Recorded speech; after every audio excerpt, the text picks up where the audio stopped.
Bismillahirrahmanirrahim. Alhamdulillah nahmaduhu wa nasta'inuhu wa na'udzu billahi min syururi anfusina wa min sayyiati a'malina. May yahdihillahu fala mudilla lahu wa may yudlil fala hadiyalah. Asyhadu an la ilaha illallah wahdahu la syarikalah wa asyhadu anna Muhammadan abduhu wa rasuluhu la nabiyya ba'dah. Allahumma salli wa sallim ala nabiyyina Muhammad wa ala alihi wa sahbihi ajma'in, amma ba'd. Hadirin dan hadirat rahimakumullah, assalamualaikum warahmatullahi wabarakatuh.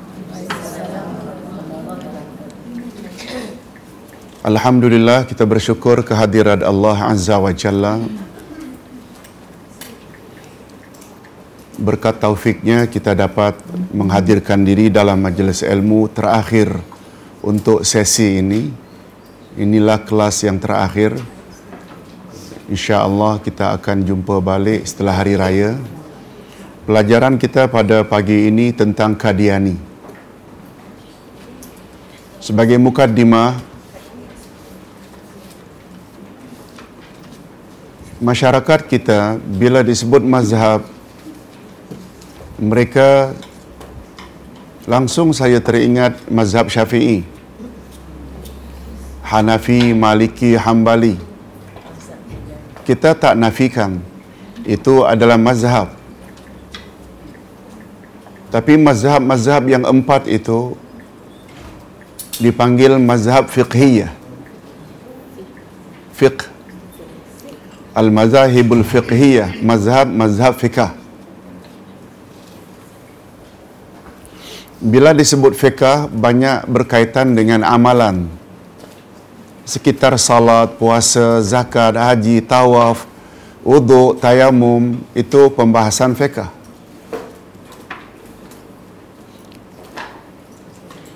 Tapi kita jangan lupa di sana juga ada mazhab yang dipanggil mazhab akidah. Mazhab akidah pula antara lain namanya Syiah, Khawarij, Mu'tazilah, Qadariyah, Jabariyah, Murji'ah, Mu'tazilah, termasuk Qadianiyah. Qadiani ini kita bukan hanya berbeza dari segi fiqh, kita juga sangat berbeza dengan dalam hal akidah.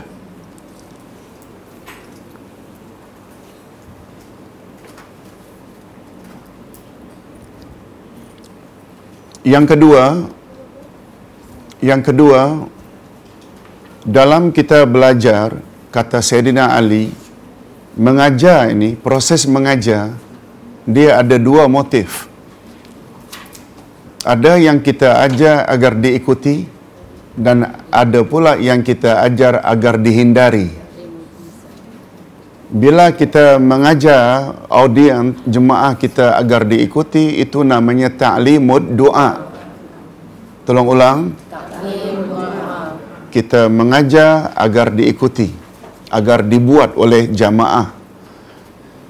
Satu lagi namanya ta'limul inzar, iaitu kita mengajar agar dijauhi.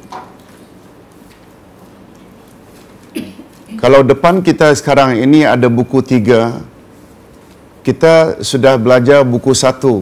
Buku 1 adalah tentang rukun iman yang 6 dengan dalil-dalilnya.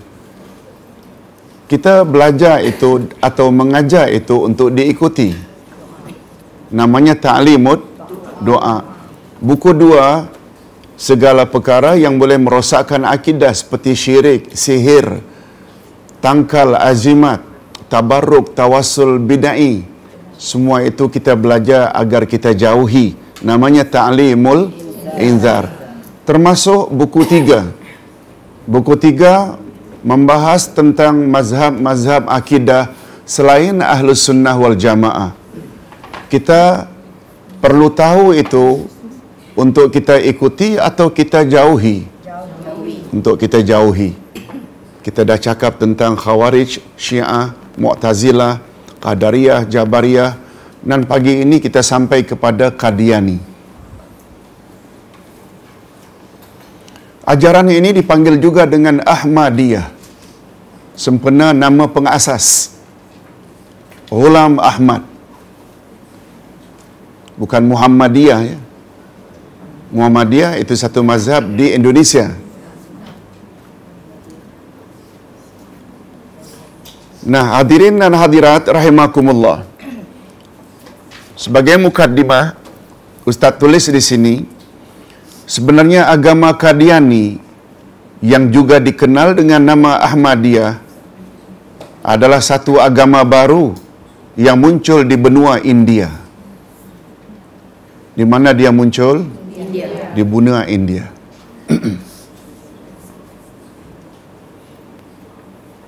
Yaitu ketika umat Islam di benua tersebut bangkit untuk menentang penjajah Inggeris yang mencengkam atau yang menjajah mereka. Ketika itu pihak penjajah sedar bahawa cara yang paling berkesan untuk memecah belahkan umat Islam dan memadam semangat jihad yang berkobar-kobar dalam jiwa umat Islam ialah dengan mempengaruhi seorang Muslim yang bernama Ghulam Ahmad yang berasal dari keluarga Islam yang mempunyai kedudukan dalam masyarakatnya.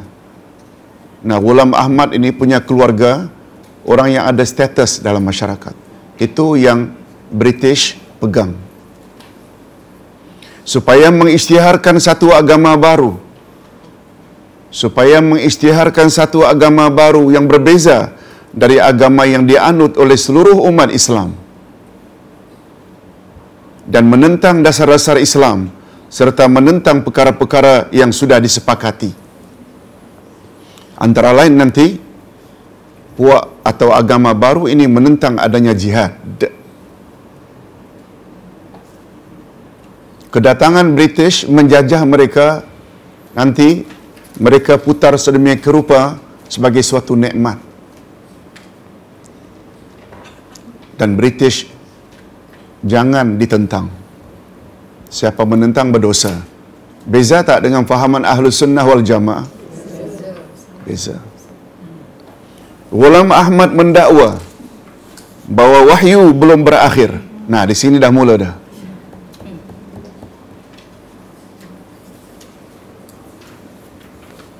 Bagi kita umat Muhammad sallallahu alaihi wasallam, karena baginda adalah rasul terakhir, dengan wafatnya baginda semua wahyu terhenti. Sebab wahyu hanya diturunkan sama ada kepada nabi atau rasul. Ghulam Ahmad mendakwa bahawa wahyu belum berakhir atau terputus dan kononnya beliau adalah utusan Allah atau Rasulullah. Taktik Inggeris bertujuan untuk melemahkan perjuangan menentang penjajahan mereka dan agar mereka tunduk kepadanya, sambil melahirkan bahawa penjajah Inggeris adalah satu rahmat yang dikurniakan Allah kepada negeri India. Rahmat.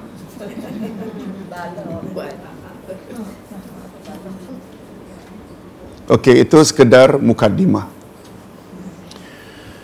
Siapa Ghulam Ahmad Al-Qadiani? Kita perlu juga nama pengasas ini kita tahu. Siapa pengasas ajaran Syiah? Siapa namanya? Abdullah. Jangan salah pula Yasin pula nanti. Abdullah bin Saba. Betul? Beliau Yahudi dari Yaman. Masuk Islam pada zaman Osman.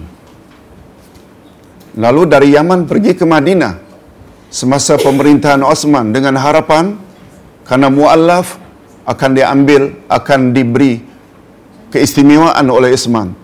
Tapi ternyata Osman tidak berbuat demikian.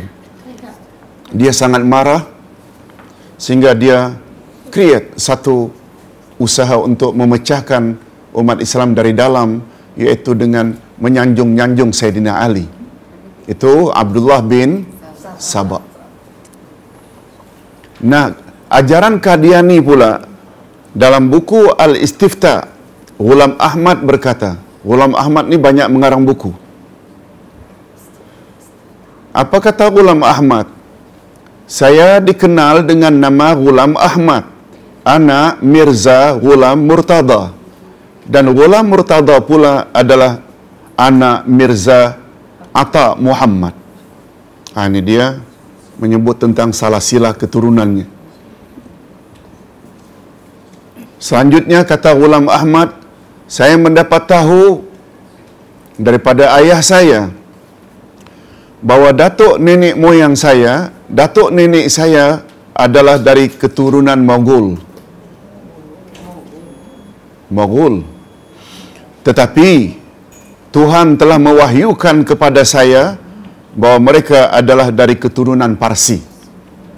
Menurut keterangan, mereka orang Mogul. Ghulam Ahmad pula mendakwa saya sebagai cucunya atau anaknya mendapat wahyu. Allah beritahu bahawa saya adalah dari keturunan Parsi, bukan dari keturunan Turki. Nah, bercelaru. Mogol lain, Parsi lain. Parsi sama dengan Iran. Turki lain. Ya, caca marba. Tuhan yang telah memberitahu saya bahawa sebahagian dari nenek moyang saya adalah dari keturunan Fatimah. Dia mula. Fatimah pula Arab. Ini yang caca marba. Saya telah mendengar dari bapa saya dan saya pernah membaca berita-berita mereka bahawa pada permulaannya mereka mendiami daerah Samarkand sebelum mereka berpindah ke negeri India. Ghulam Ahmad dilahirkan di kampung Kadian. Rupanya Kadian ni nama kampung atau pekan, iaitu sebuah pekan dalam daerah Punjab di negeri India. Beliau dilahirkan tahun 1835 atau 1839 Masehi atau 1840, sekitar itu. Pada masa mudanya beliau mempelajari bahasa Parsi dan ilmu perubatan. Namun demikian, karena sejak kecil beliau diserang penyakit atau pelbagai penyakit, yang antaranya penyakit melancholia, iaitu sejenis penyakit gila. Akhirnya beliau tidak berpeluang untuk meneruskan pelajarannya. Demikian disebut dalam ensiklopedia Kadiani. Kalau ensiklopedia disebut pula Kadiani, maknanya sumbernya boleh diterima tak? Maksudnya sumber sana boleh diterima tak? Ensiklopedia Kadiani pula, maknanya dia anggap kitab yang cukup muktabar dan dapat dipercayai. Ini tentang keturunan ya, bukan kita tidak mempercayai Ghulam Ahmad, tentang sejarah dia. Okey. Berpindah ke Sialkot. Sewaktu Ghulam Ahmad meningkat remaja, beliau telah diminta oleh keluarganya supaya mengambil wang pencen datuknya yang dibayar oleh Inggeris karena perkhidmatan cemerlangnya terhadap mereka. Lihat, dah dapat faham kita dah bahawa dia adalah dari keturunan yang memang dekat dengan penjajah. Betul tak? Dia disuruh ambil pencen datuknya yang punya khidmatan yang cemerlang terhadap penjajah Inggeris. Beliau telah ditemani oleh rakannya yang bernama Amamuddin. Setelah menerima wang tersebut, beliau telah dihasut oleh rakannya Amamuddin supaya meninggalkan daerah Kadian untuk menikmati saat-saat remaja yang indah. Wah, dia enjoy. Dia enjoy dengan pencen datuknya. Subhanallah. Ghulam Ahmad telah terpengaruh dengan hasutan kawannya dan akhirnya wang pencen datuknya habis mereka belanjakan. Lanjutan dari peristiwa tersebut, Ghulam Ahmad terpaksa menjauhkan dirinya dari keluarganya dan kemudian menuju ke Sialkot, sebuah pekan yang kini terletak di Punjab, Pakistan Barat. Di pekan ini beliau bekerja sebagai penulis petisyen untuk orang ramai dengan mendapat upah hanya RM15 sebulan. Zaman itu. Keadaan ini berlaku pada tahun 1864. Kalau beliau tadi ambillah lahirnya 1840, kan maknanya baru 24 tahun. Memang sedang enjoy. Sewaktu berada di Sialkot, Ghulam Ahmad sempat mengikuti kelas malam bahasa Inggris. Beliau juga membaca beberapa buku dan mengikuti ujian undang-undang tetapi gagal dalam peperiksaan tersebut. Setelah 4 tahun berada di Sialkot, beliau meninggalkan tugasnya dan seterusnya bekerja dengan ayahnya dalam bidang kehakiman. Akhirnya dia balik bekerja dengan ayahnya yang kebetulan kerjanya sebagai hakim. Sebab kerjaya ayahnya memang dalam bidang tersebut. Sejak dari masa inilah beliau mula berbahas tentang agama Islam.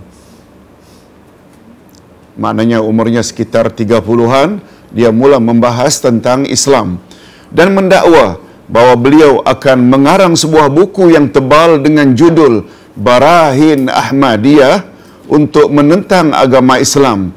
Sejak dari itulah namanya mula terkenal.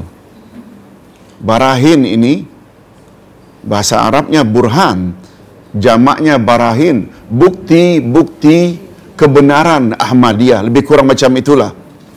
Dan Ahmadiyah merujuk kepada Qadiani. Kan tadi sama, Ahmadiyah dengan Qadiani sama tak? Sama. Qadiani nama pekan, Ahmadiyah dari kata Ahmad, nama pengasas. Nah,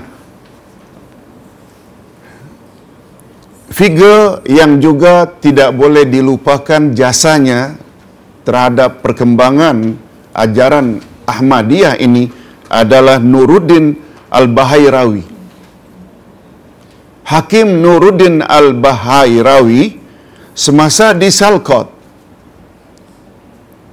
Ghulam Ahmad telah dihubungi oleh salah seorang yang sesat yang dikenal dengan nama Hakim Nuruddin Al-Bahairawi. Nuruddin dilahirkan pada tahun 1841. Betul tak lebih kurang?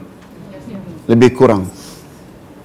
Kalau Ghulam Ahmad tadi tahun 1840, Hakim ini 1841. Atau hijrahnya 1258. Beliau dilahirkan di kampung Buhairah yang terletak di daerah Punjab, Pakistan Barat. Maknanya dia berasal dari satu daerah. Biodata Hakim Nuruddin Al-Bahairawi antaranya, beliau fasih dalam bahasa Parsi dan Arab. Hebat. 1858 beliau menjadi guru bahasa Parsi di Rawalpindi. Seterusnya 5 tahun menjawat sebagai nazir salah sebuah sekolah rendah. Berikutnya menekuni ilmu perubatan tradisional di kota Lucknow. 1284 Hijriah mengembara ke Hijaz. Bila disebut Hijaz, tahu kita kawasan mana?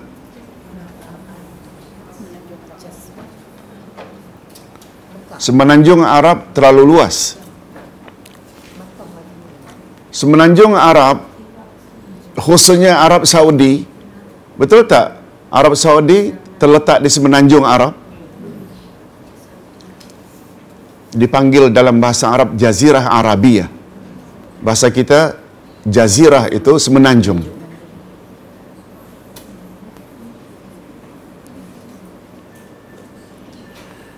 Kawasan pantai untuk Arab Saudi, Jeddah, Mekah, Madinah, yang dekat dengan Laut Merah itu namanya Hijaz. Bahagian utara lebih kepada Sahara termasuk Riyadh itu Najd.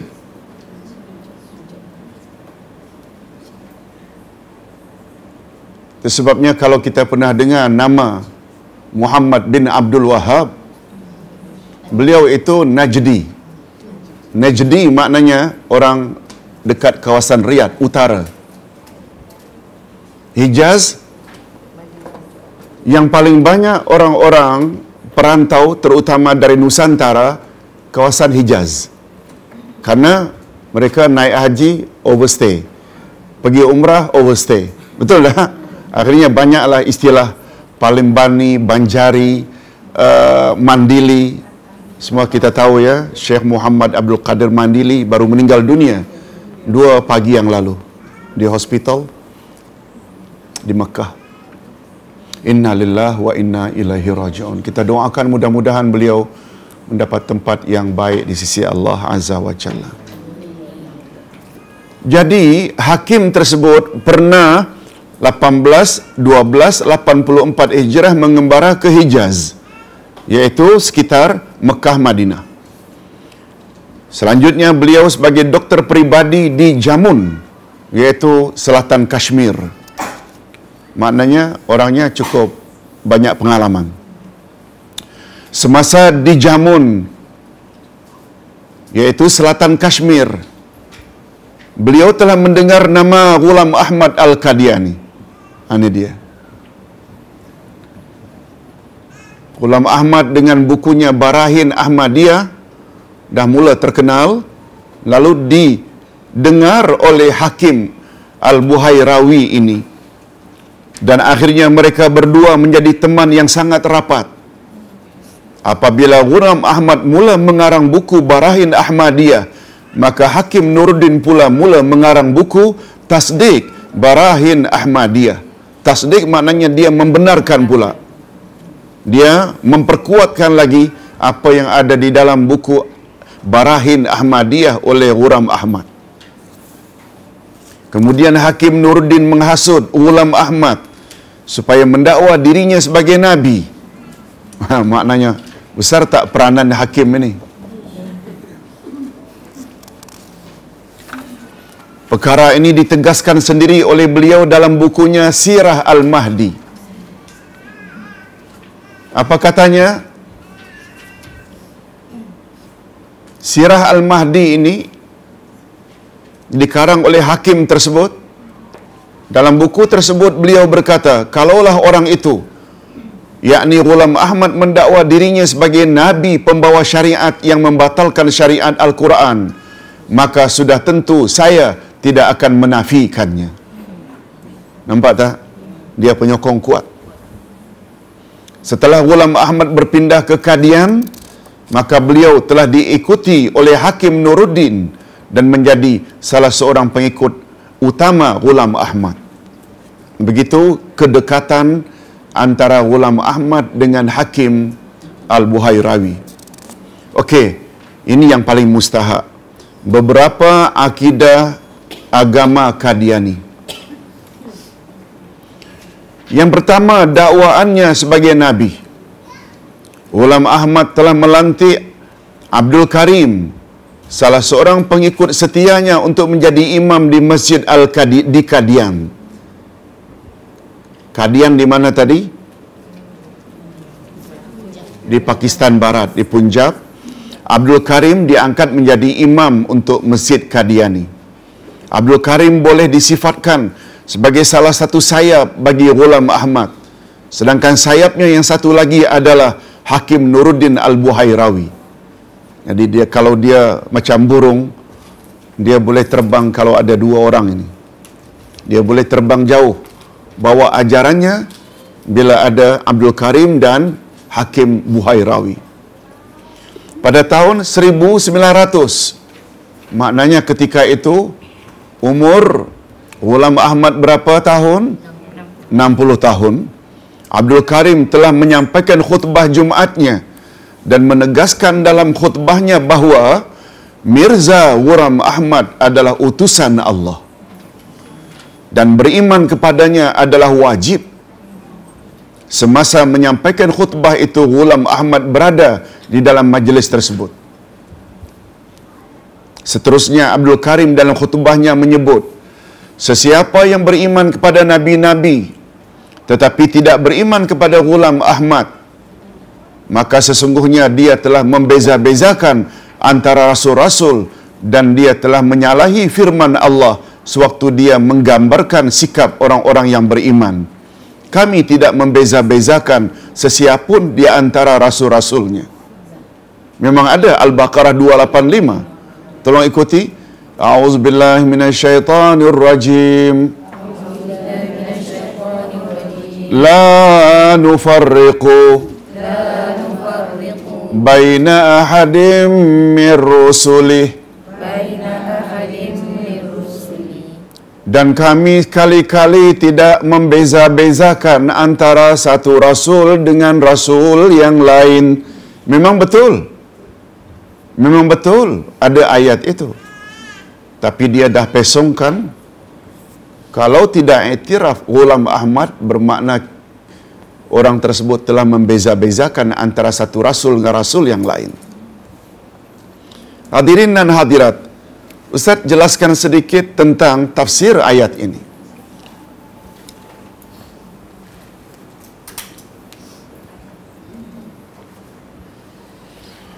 Kita umat Nabi Muhammad sallallahu alaihi wasallam, selain percaya kepada Nabi Muhammad sallallahu alaihi wasallam sebagai rasul,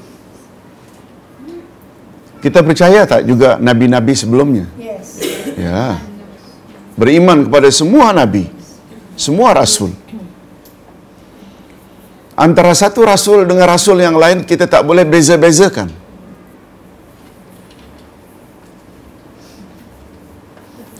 Namun demikian, setiap umat hanya tertakluk dan terikat dengan syariat rasul masing-masing.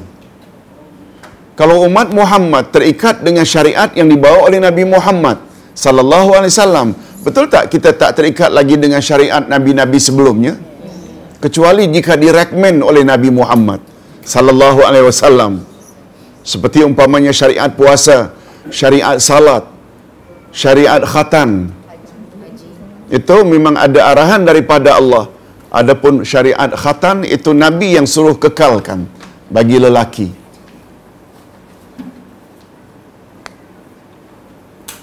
Bila kita ikut hanya syariat Nabi Muhammad sallallahu alaihi wasallam, itu tidak bermakna kita membeza-bezakan. Oleh sebab itu, contoh mudah, walaupun kita tidak setuju dengan Yahudi hari ini, namun demikian kita tidak boleh tolak Nabi Musa. Betul tak?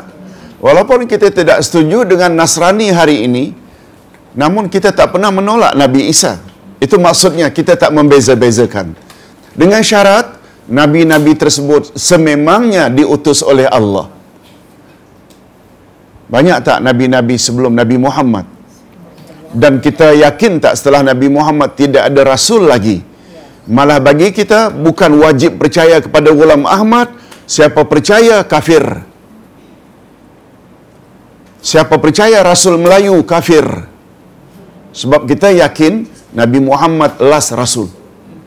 Betul tak? Itu tafsiran kita. Tapi tafsiran Abdul Karim, siapa tak percaya pada Ghulam Ahmad, dia termasuk orang yang telah membeza-bezakan antara satu rasul dengan rasul-rasul yang lain. Bila kita membahas masalah tidak boleh membeza-bezakan rasul, para ulama tafsir menambah, kalau kita tidak membeza-bezakan antara rasul dengan rasul yang lain, ini tidak bermakna kita tidak iktiraf bahawa masing-masing rasul ada kelebihan yang berbeza antara satu dengan yang lain. Boleh faham? Walaupun kita tak membeza-bezakan antara satu rasul dengan rasul yang lain, betul tak Nabi Musa ada kelebihan hatta Nabi Muhammad tak punya kelebihan itu? Dapat bercakap directly dengan Allah. Betul tak? Walaupun Nabi Muhammad kita katakan penghulu semua Nabi dan Rasul, beliau tidak mempunyai keistimewaan yang ada pada Nabi Daud. Suaranya sangat merdu, dapat melembutkan besi. Kelebihan itu tak ada pada Nabi Muhammad.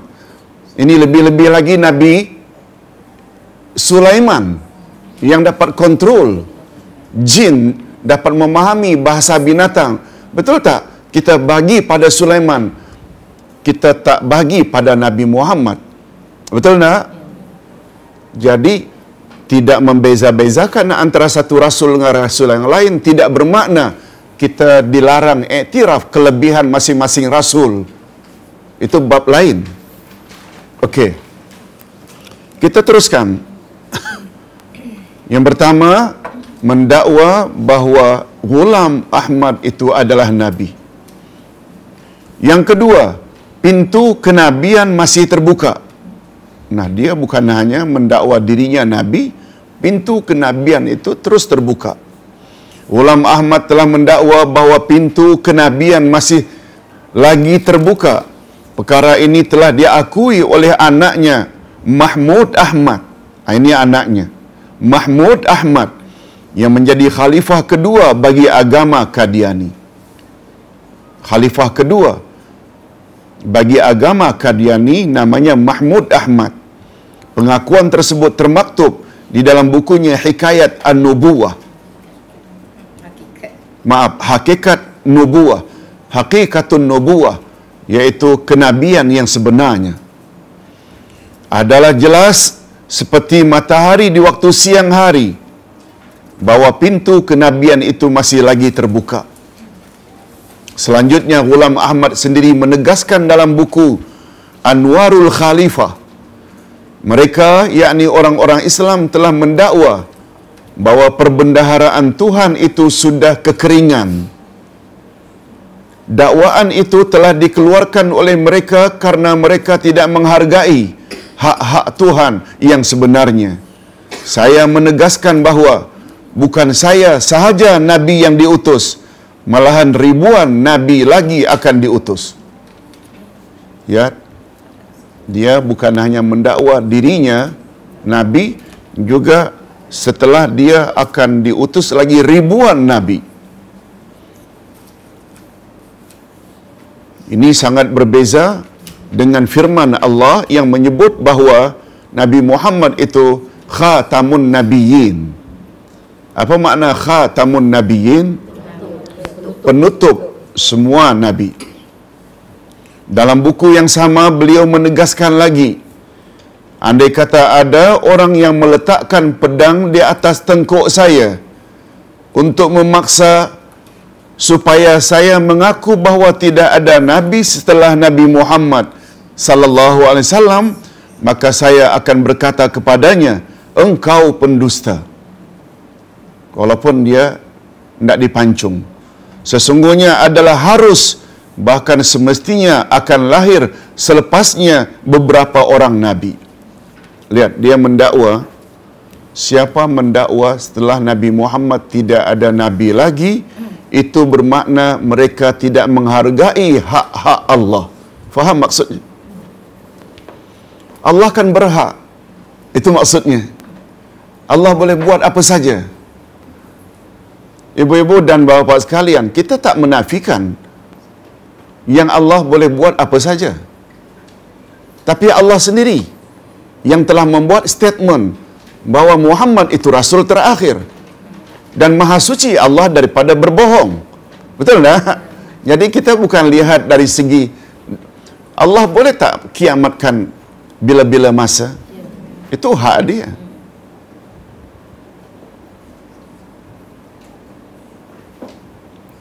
Tapi bagi kita mustahil Allah matikan Nabi Muhammad sebelum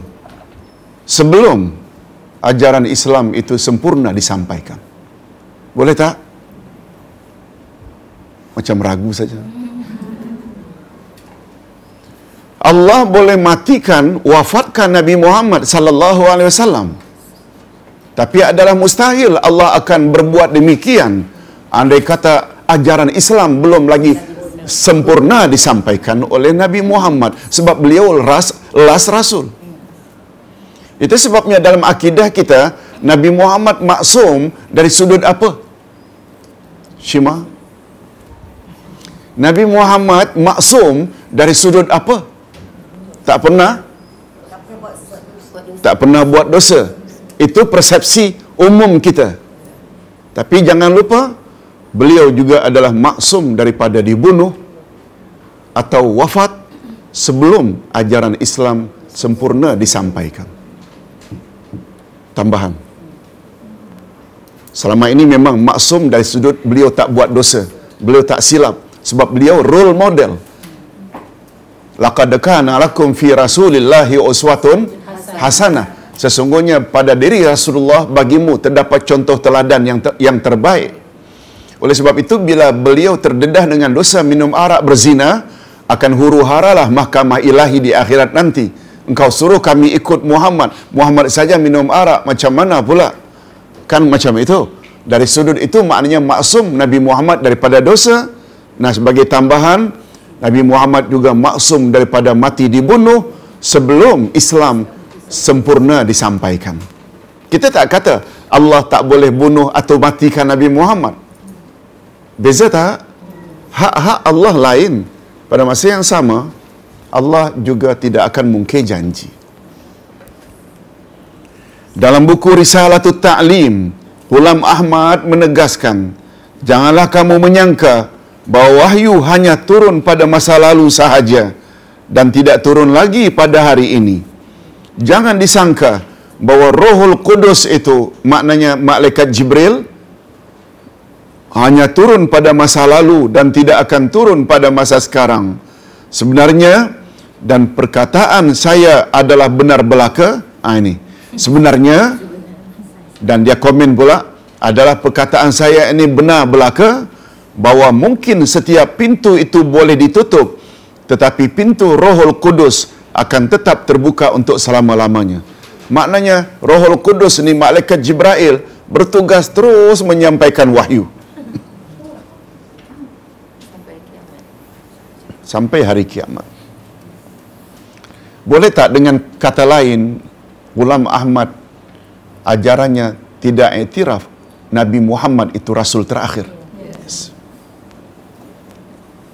Dalam buku yang sama beliau berkata, sesungguhnya tiada Tuhan melainkan Dia yang telah mewahyukan dan memperlihatkan kepada saya tanda-tanda yang agung. Oh, dia mendakwa Allah telah memberi dia mukjizat. Dan yang telah menjadikan saya Al-Masih. Nah, bukan saja Nabi, dia juga Al-Masih yang dijanjikan untuk zaman ini. Tiada Tuhan melainkan Dia saja, baik di langit ataupun di bumi. Kami telah menerima wahyu daripadanya yang lebih jelas dan lebih terang daripada matahari.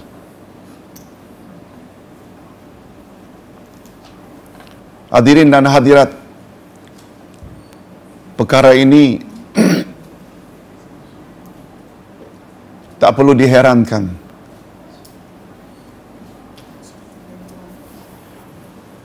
Kalau boleh Ustaz ceritakan sedikit dialog Ustaz dengan anak Rasul Melayu.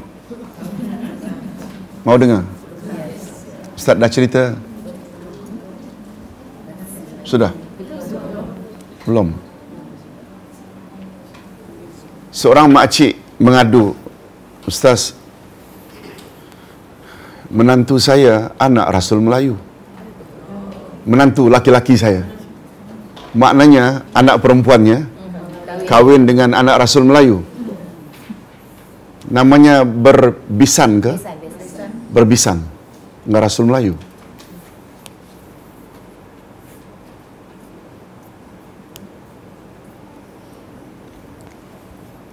Ustaz mengajar di penjara Kajang. Rasul Melayu di penjara Kajang. Tapi dia tidak join yang lain-lain lah. Sebab bimbang dia mempengaruhi. Okey. Makcik bimbanglah Ustaz. Anaknya ni macam serupa bapaknya. Punya keyakinan. Macam mana dengan anak saya? Macam mana dengan cucu saya? Betul tak? ibu, makcik yang sudah mengikuti pengajian kan bimbang sangat. Nak dibawa ke mana cucu saya nanti? Anak saya, apakah boleh kahwin dengan orang macam itu akidahnya? Makcik, beginilah Ustaz. Ada masa malam ini jam 10. Suruh datang ke rumah. Ustaz nak pastikan apakah dia pengikut setia bapaknya atau tidak. Pendek cerita, datang jam 10. Ustaz berbincang sampai jam 1. Antara lain Ustaz kata, kamu percaya ke bapakmu itu Rasul yang terakhir, Rasul Melayu? Percaya. Nah, di situ saja kita dah. Maknanya bukan kita dengar dari mulut orang lain, dari mulut sendiri.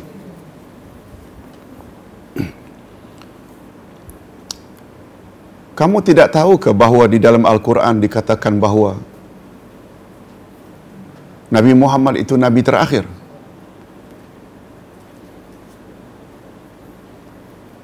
Oh, dia jawab. Yang disebutkan Khataman Nabiyyin. Tak disebut Khataman Rusul. Jadi ayah saya bukan Nabi tapi Rasul.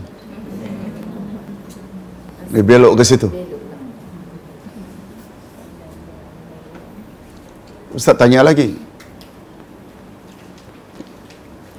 Bagaimana pandanganmu terhadap salat? Salat tak perlu. Lah tu bukan saja akidah, salat, syariat tak perlu ikut syariat Nabi Muhammad sallallahu alaihi wasallam.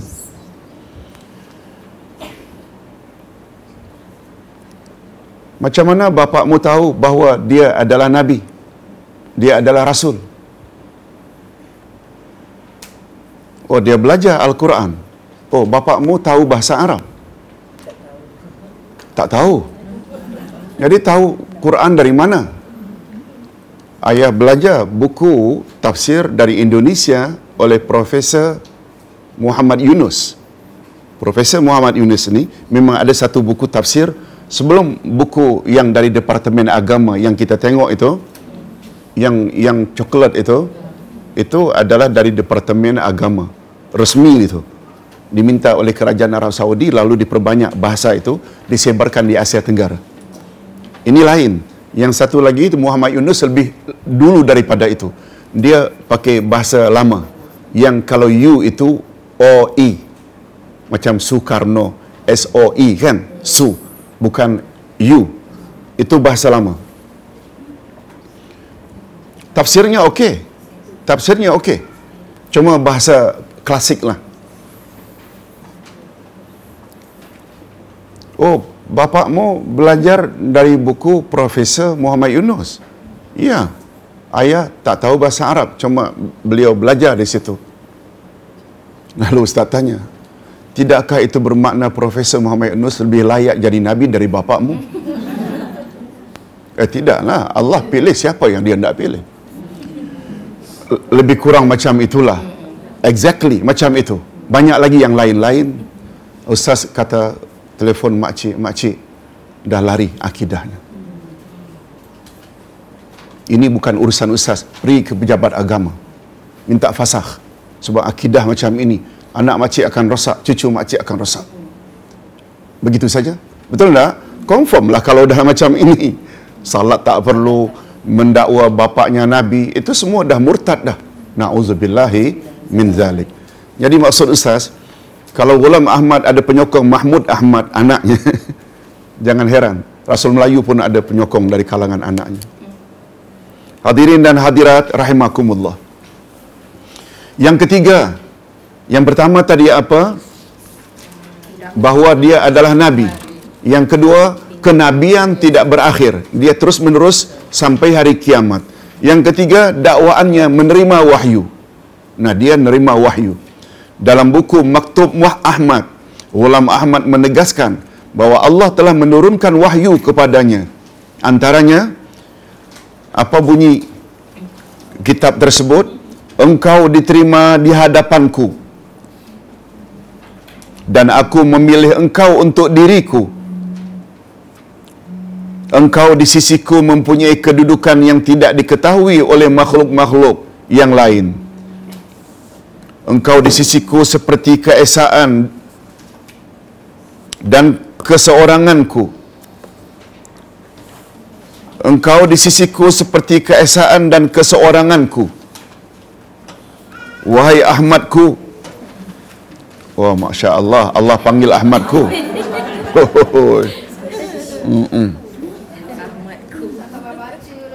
Ha? Tak apa, Kak Mah dengar sajalah. Ta'limul Inzar ni, Kak. Ha? Dalam bahasa Urdu? Iya, ya. Sebab diterjemahkan dalam bahasa Arab. Wahai Ahmadku, engkau kehendakku dan bersama-sama denganku, dan engkau dipuji oleh Tuhan dari singgahasananya. Sesungguhnya kami utuskan engkau menjadi rahmat bagi seluruh alam. Lihat, wa ma arsalnaka illa rahmatan lil alamin. Dalam kitab yang sama beliau mendakwa lagi bahwa Allah telah berfirman kepadanya, engkau di sisiku seperti Al-Masih bin Maryam. Lihat, Nabi Isa. Engkau diutus untuk menyempurnakan janji yang telah dijanjikan oleh Tuhan yang Maha Mulia. Sesungguhnya janjinya pasti akan berlaku, karena dia adalah paling benar di antara semua. Nabi Isa telah meninggal dunia. Beliau diangkat dari dunia ini dan sudah bertemu dengan orang-orang yang mati, dan dia akan kembali semula. Maaf, dia tidak akan kembali semula. Beliau diangkat dari dunia ini dan sudah bertemu dengan orang-orang yang mati. Siapa? Nabi Isa maksudnya. Dan dia tidak akan kembali semula. Ini berbeza tak dengan kita? Lagi-lagi berbeza. Dalam buku Al-Istiftah, Ghulam Ahmad mendakwa, saya telah diutuskan dari sisi Allah. Tuhan telah menamakan saya sebagai Nabi. Ghulam Ahmad mendakwa, saya adalah Al-Masih dan Al-Mahdi yang dijanjikan. Nah, dalam diri Ghulam Ahmad bukan saja Nabi, juga Isa Al-Masih, juga Imam Al-Mahdi. Tuhan telah mengurniakan saya dengan wahyu dan ilham. Dia berkata kepada saya, sebagaimana dia berkata kepada rasul-rasul yang mulia, dia telah menyaksikan kebenaran saya dengan tanda-tanda yang kamu sekalian menyaksikannya. Dalam sebuah rencana, Mirza Basiruddin Mahmud Ahmad berkata, sesungguhnya Al-Masih yang dijanjikan, maksudnya Ghulam Ahmad, adalah utusan Allah. Mengingkari utusan-utusan Allah ada satu dosa yang besar yang mungkin menyebabkan kehilangan iman. Jadi terbalik ini. Kita tak percaya dikatakan rosak iman, yang dia sendiri. Yang keempat, mendakwa. Okey, yang ketiga tadi menerima wahyu. Yang keempat, mendakwa dialah rasul yang utama. Ya, bukan saya rasul, tapi rasul utama. Ghulam Ahmad dengan rasa sombong membesarkan dirinya sehingga sanggup menyandarkan puji-pujian terhadap dirinya. Di antaranya, beliau mendakwa bahawa Allah telah memujinya. Hal ini tertera di dalam bukunya Istiftah. Engkau di sisiku seperti singgasanaku. Engkau di sisiku seperti anakku. Di dalam sebuah rencana yang dibuatnya dalam buku Ahmad Rasul Alam Al-Maw'ud, beliau berkata, sebenarnya Tuhan yang Maha Kuasa telah memberitahu saya bahawa keturunan Al-Masih Islam adalah lebih mulia, lebih agung dari Al-Masih keturunan Nabi Musa. Al-Masih Islam maksudnya dialah. Sedangkan Al-Masih Nabi Isa itu kan keturunan Bani Israel. Yang dimaksudkan dengan Al-Masih keturunan Islam adalah dirinya sendiri. Jadi jelaslah bahawa dia mendakwa dirinya lebih mulia dan lebih agung dari Nabi Isa alaihissalam. Beliau juga mendakwa bahawa Allah telah berkata kepadanya, aku jadikan engkau jauhar Nabi Isa, dan engkau dan Nabi Isa adalah jauhar yang satu dan dari perkara yang sama. Ghulam Ahmad bukan hanya mendakwa bahawa dirinya lebih mulia dari Nabi Isa, tetapi malahan lebih mulia dari Nabi Muhammad sallallahu alaihi wasallam. Hakikat ini tertera dalam bukunya Hakikat An-Nubuwah. Ghulam Ahmad adalah lebih mulia dari sesetengah rasul-rasul dari kalangan ulil azmi. Oh, Ulul azmi bagi kita kan yang top. Di dalam harian Al-Fadlu, dalam harian Al-Fadlu ditegaskan Ghulam Ahmad adalah lebih mulia daripada kebanyakan anbiya, dan mungkin beliau lebih utama dari seluruh anbiya. Seluruhnya atau selanjutnya dalam harian yang sama diterangkan, tidak ada perbezaan di antara sahabat-sahabat Nabi dengan murid-murid Ghulam Ahmad. Oh, jadi Abu Bakar, Umar itu sama setaraf dengan muridnya. Kecuali mereka adalah dari golongan bi'sah, perutusan yang pertama, sedangkan yang keduanya ialah dari bi'sah yang kedua. Faham makna bi'sah? Bi'sah perutusan atau kebangkitan. Ada tak istilah al-ba'su? Itu bi'sah, al-ba'su maknanya kebangkitan, perutusan. Di dalam harian yang sama juga disebut Mirza Ghulam Ahmad adalah Nabi Muhammad sallallahu alaihi wasallam. Ini selaras dengan firman Allah yang namanya Ahmad. Betul tak dalam Al-Quran disebut Ahmad. Rasul terakhir itu adalah Ahmad. Nah, dia mendakwa dialah Nabi Muhammad. Malahan dalam buku Anwarul Khalifah ditegaskan Ghulam Ahmad lebih mulia dari Nabi Muhammad sallallahu alaihi wasallam. Yang kelima, kita baca ini untuk pengetahuan saja. Ustaz pun tak pandai nak ulas ni. Nak ulas macam mana? Itu keyakinan mereka. Cuma untuk kita tahu, kalau hari ini kerajaan ambil tindakan mengharamkan pertubuhan atau agama ini, wajar tak? Wajar kalau macam ini. Banyak orang, ibu-ibu, kalau Ustaz boleh selingi sedikit. Setelah kita belajar bab pertama tentang Syiah, kita anggap wajar tak kalau kerajaan Malaysia mengharamkan penyebaran Syiah di Malaysia? Tentang mereka hendak sebarkan, hendak beragama, silakan, tak ada paksaan. Orang kafir saja kita tak paksa dia masuk Islam. Tetapi menyebarkan untuk rakyat Malaysia dilarang, wajar tak? Wajar. Apa sebab? Sebab setelah kita belajar dengan akidahnya yang 12 itu, kan akidah Syiah ada 12, nampak dengan jelas penyelewengan dan kesesatannya. Sementara orang yang tak belajar pula, alah apalah salahnya, mereka kan Islam juga. Karena apa? Inilah karena tak belajar. Ilmu tak ada sehingga tak dapat membeza-bezakan. Ibu-ibu dan bapa-bapa sekalian, nah yang kelima pula, mendakwa sebagai anak Tuhan.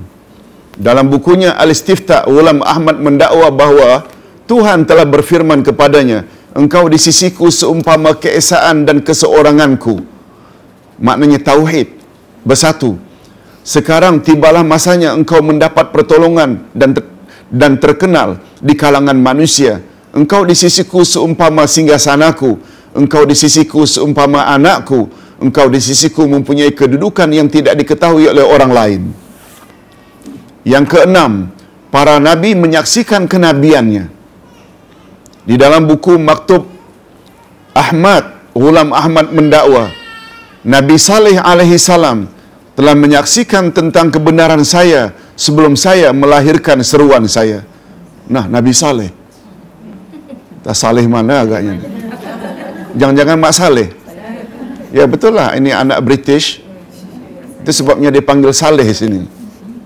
Subhanallah. Dia mengatakan Isa Al-Masih yang akan datang, beliau menyebut nama saya serta nama kampung saya. Kemudian dia berpaling kepada temannya seraya berkata, itulah apa yang diberitahu oleh Tuhan kepada saya, jadi ambillah nasihat dari saya. Malaikat panca indera Tuhan. Nah, menurut Imam Ahmad, Ghulam Ahmad, bahawa para malaikat itu panca indera Tuhan. Dalam buku Hamamah Al-Bushra, Ghulam Ahmad berkata, lihatlah malaikat-malaikat itu Bagaimana Allah menjadikan mereka sebagai panca inderanya. Faham makna panca indera? Penglihatan, pendengaran dan sebagainya. Alat. Dengan kata lain, mata-mata Allah lah. Dalam buku Tuhfatul Baghdad pula beliau berkata, kami beriman dengan malaikat Allah serta kedudukan dan barisan-barisan mereka, dan kami percaya bahawa penurunan mereka adalah seperti penurunan cahaya dan bukanlah seperti perpindahan manusia dari satu tempat ke tempat yang lain. Mereka sebenarnya tidak meninggalkan tempat dan kedudukan mereka. Jadi malaikat menurut ulama Ahmad adalah panca indera Allah. Yang ke-8, ibadat haji menurut Qadian. Orang-orang Qadiani menganggap bahawa daerah Qadian adalah salah satu dari 3 tempat suci. Dalam hal ini Mahmud Ahmad, iaitu Khalifah Qadian, pernah menyuarakannya sambil berkata, Sesungguhnya Tuhan telah menjadikan ketiga-tiga tempat ini sebagai tempat-tempat yang suci, Mekah, Madinah dan Qadian. Oh, dia tak sebut Palestin. Allahu Akbar.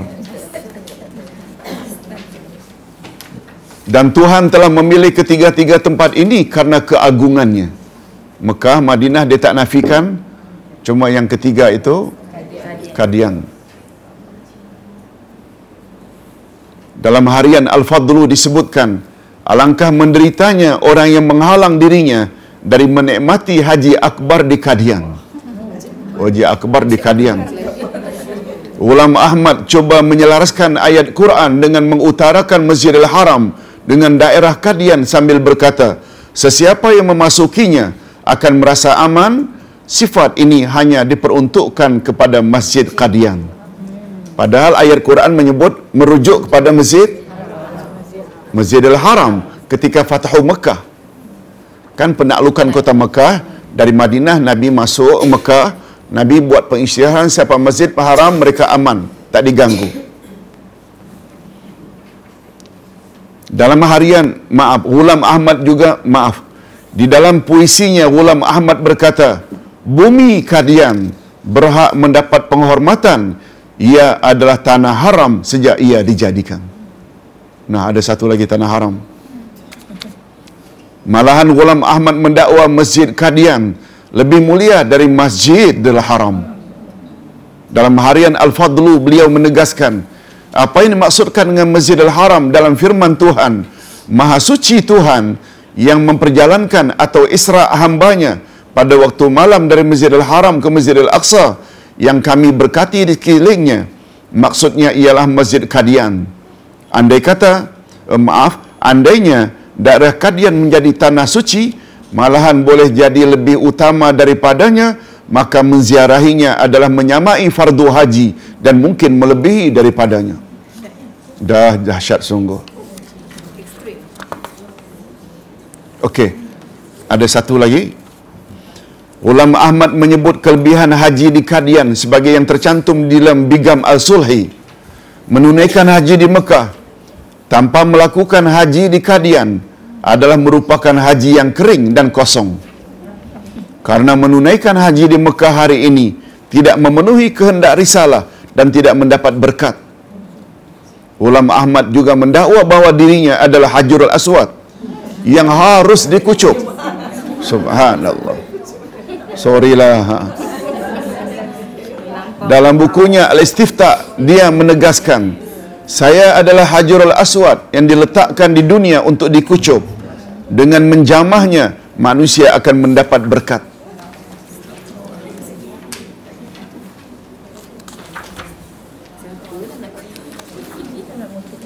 Okey, yang ke-9 yang terakhir.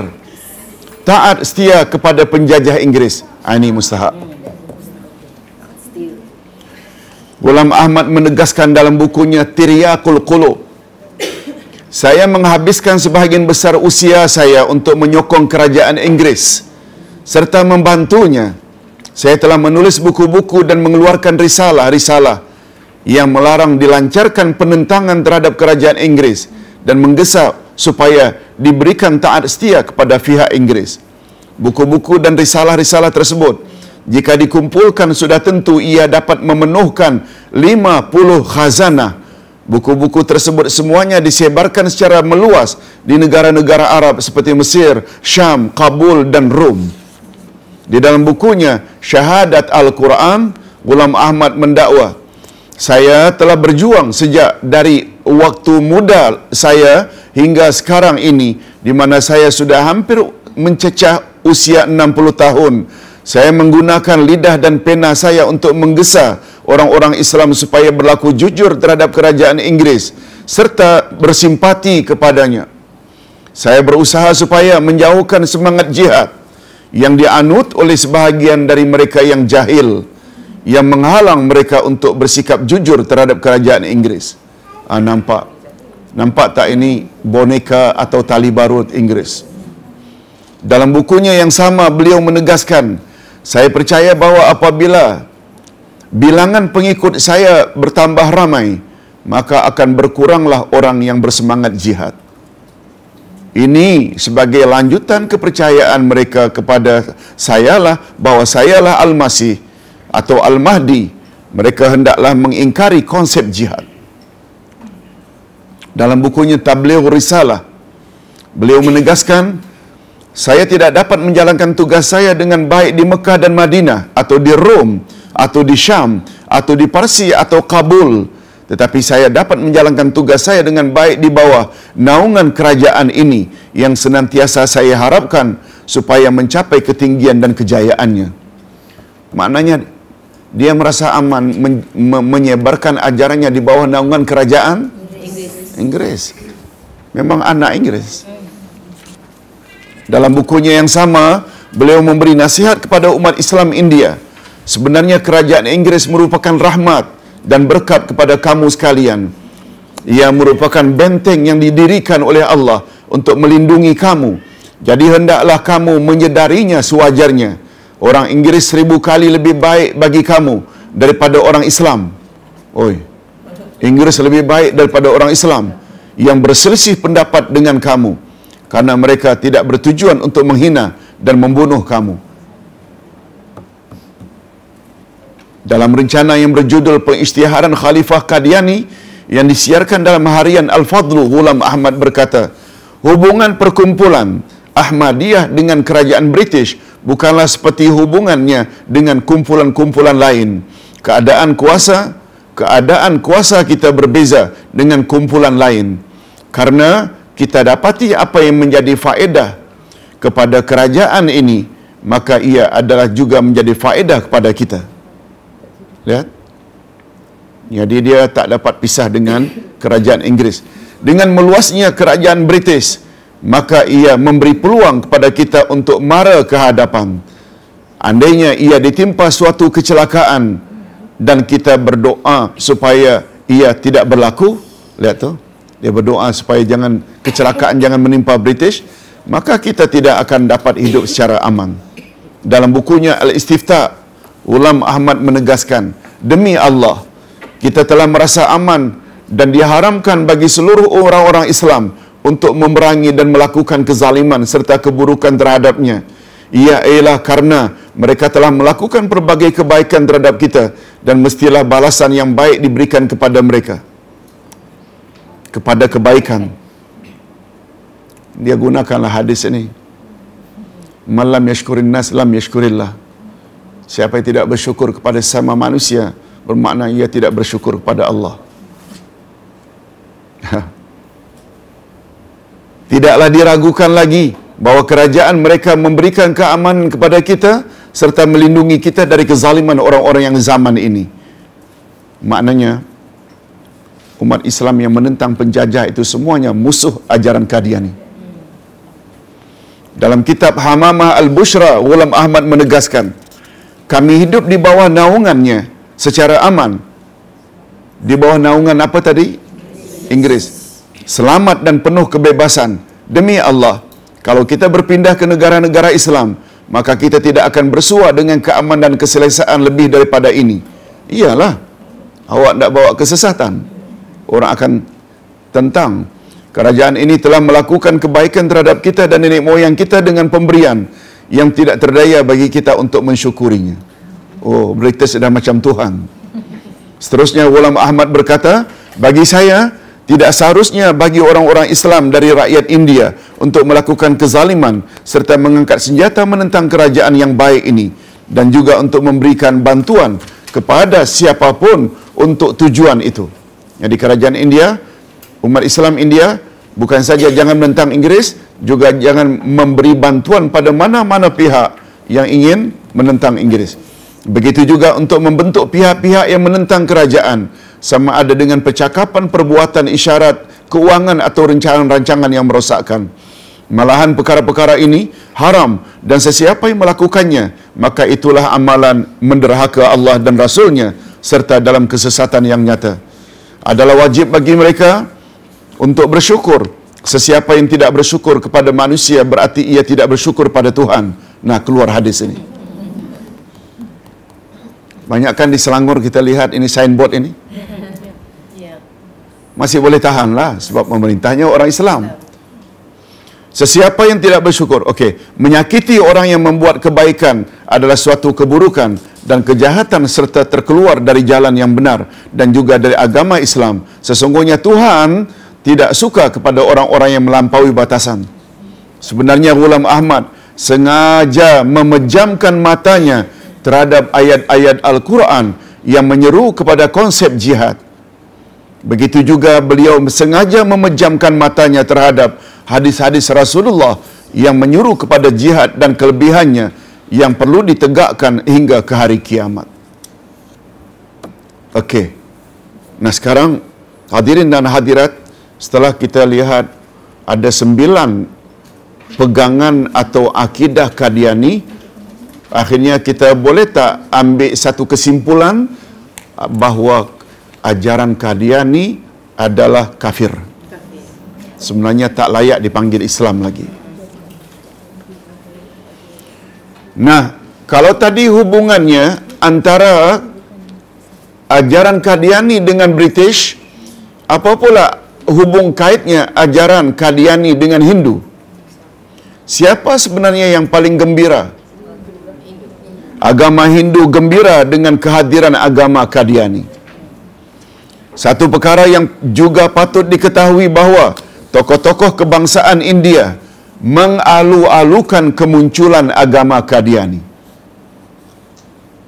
Bila jihad dah tak ada, boleh tak dengan kata lain mereka akan merasa aman? Karena ajaran Qadiani memandang suci terhadap India. Itu satu. India gembiralah. Qadiani telah mempromosikan ke seluruh dunia bahawa India adalah tanah suci. Dan juga dapat mengalihkan pandangan orang-orang Islam kepada negeri India sebagai ganti kepada negeri Hijaz. Ini Hijaz ini termasuk tak Mekah? Jadi dengan sebab ini, mereka menjadikannya sebagai kiblat dan juga sebagai pusat kerohanian bagi mereka. Lanjutan dari pegangan tersebut, maka semangat kebangsaan India akan bertambah kuat. Boleh tak dengan kata lain, kerajaan India sangat gembira karena Qadiani telah bersungguh-sungguh berusaha nak merubah imej dunia untuk mengalihkan pandangan daripada Mekah kepada Qadian. Hadirin dan hadirat masih ingat tak?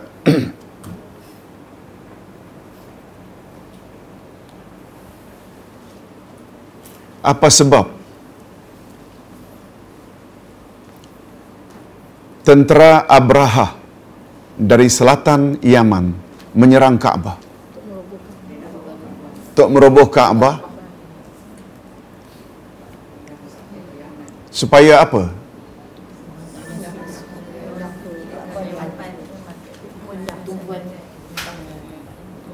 Mereka jealous dengan Mekah.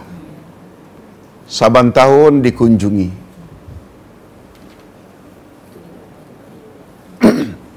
Lalu mereka buat satu gereja. Di Yaman ada satu kanisa, church, tingginya yang apabila ada orang pakai ketayap, ketayapnya boleh jatuh karena terlalu tinggi. Tujuannya untuk mengalihkan pandangan dunia dari Mekah supaya ke Yaman, Sana'a, ibu kota Yaman Utara.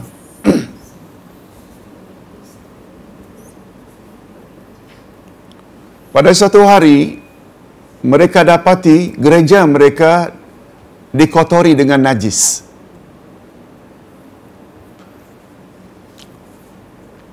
Tidak diketahui pasti apakah itu hanya rekaan saja, sehingga mereka tuduh orang Mekah yang buat. Orang Mekah yang buat. Supaya, lihat itu, apa yang dibuat oleh Bush dulu. Dia sudah buat dulu dah. Create satu perkara, bahawa Saddam Hussein ada senjata pemusnah, dia ada alasan untuk serang. Betul tak sampai hari ini tak terbukti? Oh, ini bagi orang yang baca sejarah, dia macam berulang balik. Betul tak? Dia macam itu, macam roda.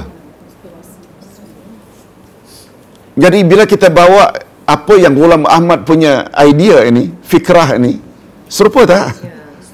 Dia hendak buat Qadiani itu supaya dia create satu. Jadi dalam hal ini, pemerintah India tentu gembira tak? Itu maksudnya yang kita sedang bincang. Sesetengah surat khabar Hindu yang tersebar ketika tercetus kecauan di Pakistan melahirkan perasaan simpatinya terhadap orang-orang Qadian dan sering menyiarkan makalah-makalah untuk menyokong mereka serta membayangkan bahawa kepada para pembaca bahawa adalah menjadi kewajiban mereka untuk menyokong orang-orang Qadian menentang orang-orang Islam. Rupanya di Pakistan, golongan Qadian ini, Pakistan kan lebih banyak Islam. Mereka halang kemarahan Qadian sehingga terjadi kekacauan di Pakistan. Lalu surat kabar dari India menyokong tak perjuangan Qadian di Pakistan? Itu maksudnya. Ia juga menyatakan bahawa kekacauan yang berlaku di Pakistan antara orang-orang Qadiani dengan orang-orang Islam adalah merupakan pertarungan antara kenabian Arab dan pengikut-pengikutnya dengan kenabian India dan pengikut-pengikutnya. Mereka sudah ambil unsur Indianya. Kadang-kadang unsur-unsur ini ada pada setengah-setengah rakan-rakan kita tabligh. Mereka beria-ia betul nak pergi ke India. Kononnya di sana ada satu masjid. Sampai ada yang mendakwa lebih mulia daripada Masjidil Haram. Lihat, kita tak kata ini Qadiani, tapi unsur itu dah mula ada dah. Nak pergi mana? Nak pergi India. Bagi kita, untuk tujuan ibadat, tidak boleh lebih daripada 3 masjid. La tushaddur rihal illa ila salasati masajid. Janganlah kamu gagah-gagahkan pemergianmu untuk tujuan ibadat kecuali pada 3 masjid. Masjidil Haram wa Masjidil Haza wa Masjidil Aqsa. Masjidil Haram Mekah, Masjidil Haza, Masjidku ini, Masjid Nabawi dan Masjidil Aqsa. Bukan Qadian. Hadis sahih riwayat Imam Bukhari. Baik, hadirin dan hadirat rahimakumullah. Nah, kita tengok pula, alhamdulillah, kita dapat tamatkan bab Qadiani dalam pelajaran pagi ini. Bantahan Muhammad Iqbal terhadap agama Qadiani. Semua kita tahu, Muhammad Iqbal kan seorang yang penyair terkenal dari mana? Ya, tentu saja India, Pakistan pun bolehlah, sebab dua negara ini kan dulunya satu. Di dalam hubungan di antara, dalam hubungan di atas, Dr. Muhammad Iqbal telah mengirim sepucuk perutusan kepada harian Statement, iaitu sebuah harian berbahasa Inggeris yang tersebar luas di India, yang telah menimbulkan persoalan di atas.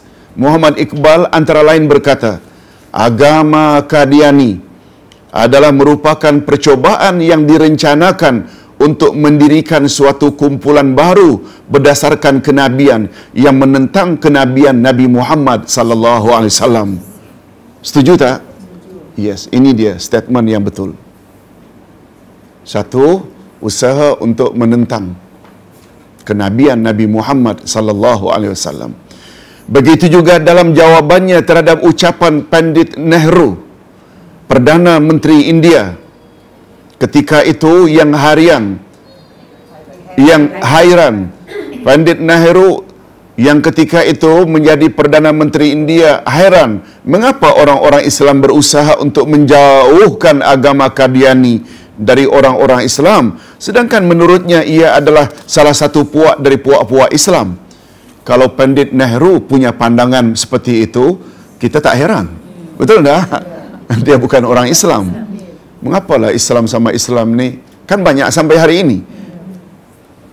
Yang paling popular hari ini, apa pasal lah orang Islam ini, Ahlu Sunnah dengan Syiah ni berbalah terus. Jangan heran lah, orang Islam pun komen macam itu. Yang jahil, boleh tak? Banyak. Alah, dia kan Islam juga. Yang tak belajar, dia akan kata macam itu. Subhanallah.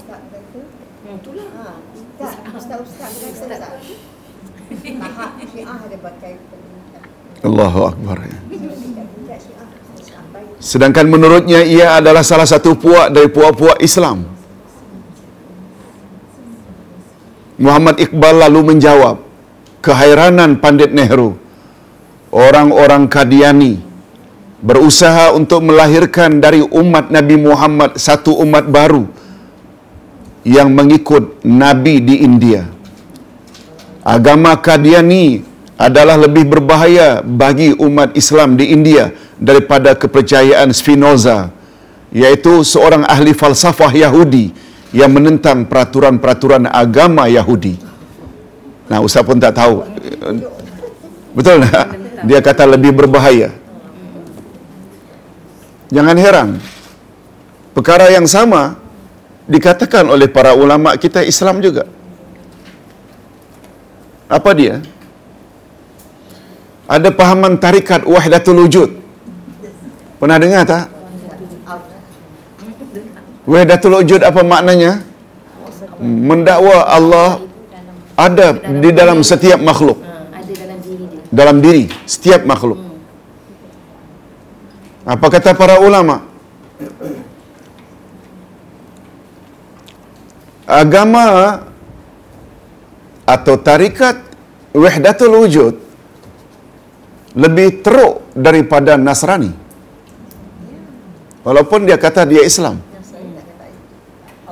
Nasrani hanya kata Allah ada pada diri Isa, tidak ada pada diri yang lain. Wahdatul Wujud, Allah berada pada setiap diri. Nah, berapa bilion Tuhan? Setiap diri ada.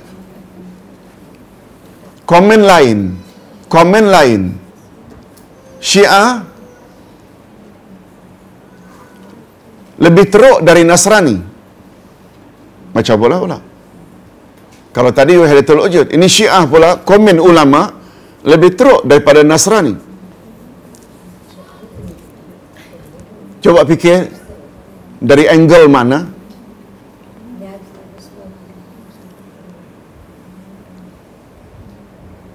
Nasrani kata,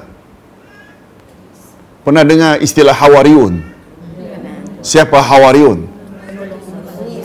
Sahabat-sahabat setia, penyokong setia Nabi Isa, itu Hawariyun. Man ansari ilallah, siapa yang akan tolong aku untuk menegakkan agama Allah? Qalal Hawariyun, nahnu ansarullah. Berkatalah sahabat-sahabat dekat Nabi Isa, kami akan menolong menegak agama Allah. Menurut Hawariyun, menurut orang-orang Nasrani, Hawariyun itu termasuk tak orang-orang mulia setelah Nabi Isa? Termasuk tak? Penyokong-penyokong setia.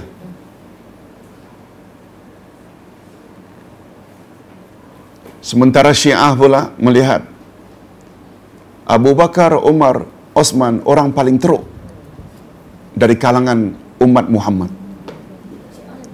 Boleh faham maksud Ustaz? Nasrani Kristian melihat pengikut setia Isa begitu tinggi.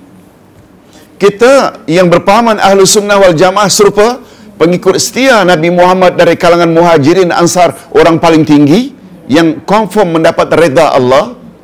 Kan ada ayat 100 surat At-Taubah, As-sabiquna al-awwaluna minal muhajirin wal ansar walladzina tabauhum bi ihsan radhiyallahu anhum wa radu'an. Betul tak dari sekian banyak sahabat itu, Abu Bakar nomor 1, Umar, Osman, Ali? Sementara Syiah meletak pula dalam salah satu dalam bukunya, tidaklah pasangan Abu Bakar dan Umar itu kecuali sama betul dengan pasangan Fir'aun dan Haman. Itu pandangan Syiah. Itu sebabnya ulama akidah melihat dari sudut itu Nasrani lebih baik daripada Syiah. Boleh faham maksud saya? Hadirin dan hadirat rahimakumullah. Nah, ini dulu yang dapat kita sampaikan pada pagi ini. Mudah-mudahan ada jugalah manfaatnya. Ini hanya untuk pengetahuan kita ya, pengetahuan kita bahawa Qadiani, nah kita sekarang dah lega dah. Oh, patutlah kerajaan Malaysia larang Qadiani ini. Di Indonesia juga sedang bertempur. Masih ada. Okey. Ada apa-apa pengumuman Pak Ni? Sebelumnya ada pertanyaan? Adalah salah satu buku dan aman. Dia untuk dia dengan sesuatu jadi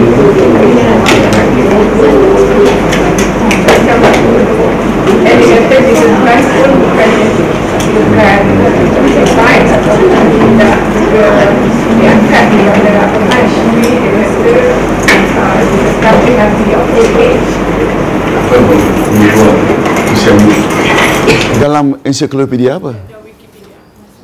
Wikipedia. Tak, yang kita sebut tadi itu ensiklopedia Qadiani.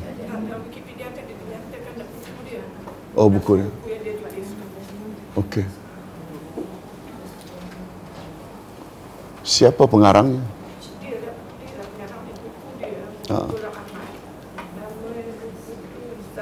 Oh, Ghulam Ahmad juga. Oh, ya. Dia sendiri mengutuk. Sebab dia mendakwa dialah Isa. Baik. Saya kira ya Kak. Ya kan saya kalaulah Ghulam Ahmad tu kata mendakwa dirinya sebagai nabi membawa syariat yang membatalkan syariat Al-Quran. So syariat Al-Quran kita perlu wasmayang. Membatalkan syariat Nabi Muhammad. Dia orang semayang. Dia ada cara semayang sendiri. Dekat Singapura kan ada satu Qadiani masjid kan? Betul ada sama. Saya tahu, saya pernah lalu tempat tu untuk Qadiani. Tapi waktu azan dia masuk semayang. Memang betul di apa nama kawasan tu Ustaz pun tak tahu. Ada satu masjid. Kita di Malaysia pun ada kan dulu di Kampung Nakhoda. Dia ada masjid. Tak tahulah sampai sekarang. Tapi bila azan berkumandang, dia orang sibuk pergi semayang semua sama-sama. Tapi dia tak join kita. Memang dia tak join kita, kita ada yang satu masjid kita begitu. Jadi bagi Ustaz, dia ni adalah puak-puak dalam akidah. Dia macam Syiah jugalah. Syiah walaupun ke Mekah, dia bukan join pun salat. Dia ada azan sendiri. Tentang syariat salat, Kak, kita tak katakan mereka tak ada salat. Istilahnya mensyariatkan salat ini adalah ibadat semua agama. Syariat salat, cuma kaifiatnya yang berbeza. Wallahu a'lam. Dia ada cara sendiri. Okey Pak Nek, silakan kalau ada apa-apa pengumuman. Subhanakallahumma wa bihamdik asyhadu an la ilaha illa anta astaghfiruka wa atubu ilaik. Assalamualaikum warahmatullahi wabarakatuh.